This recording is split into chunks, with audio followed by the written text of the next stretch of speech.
papel o tungkulin ng mga kababaihan sa pagsusulong sa Bangsamoro Basic Law, kinilala ng Philippine Commission on Women.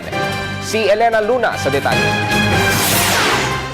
Kinilala ng Philippine Commission on Women ang papel ng mga kababaihan sa pagsulong ng Bangsamoro Basic Law at ng kapayapaan sa Mindanao. Babae ang namumuno sa Office of the Presidential Assistant on the Peace Process sa katauhan ni Secretary Teresita Deles. Dalawang babae ang miyembro ng government panel sa usapang pangkapayapaan sa MILF kung saan chair si Miriam Coronel Ferrer. The success of the framework agreement and comprehensive agreement and the BBL is due to the efforts of women leading the peace negotiations, and even behind the scenes, the technical staff were also composed of women.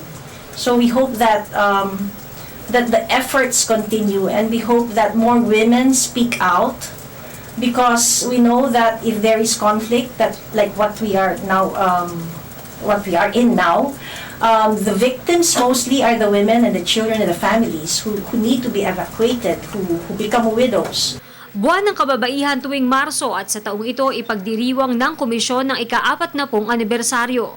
Malayo na raw ang narating ng Pilipinas sa pagsulong ng kapakanan ng kababaihan. Pang-siyam ang Pilipinas at tanging bansa sa Asia sa top 10 sa 2014 Global Gender Gap Index report ng World Economic Forum.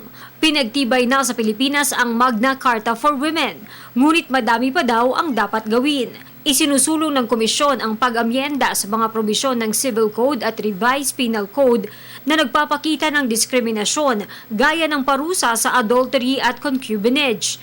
Hinihimok din ng komisyon ang mga mambabatas na ipasa ang Anti-Prostitution Bill. The current provision in the Revised Penal Code identifies a prostitute as a woman and criminalizes the woman. What we would like to do is to criminalize instead the users, the pimps, the bar owners, those who make prostitution a business.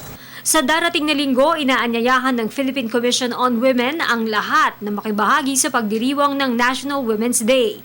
Hinihikayat namin kayo na dumalo at makisali sa street dancing.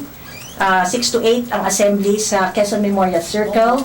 It's now on YouTube, so nagpa-practice na po yung mga 7,000 registrants, mostly from government agencies, na dadalo sa March 8. Para sa Telebisyon ng Bayan, Elena Luna.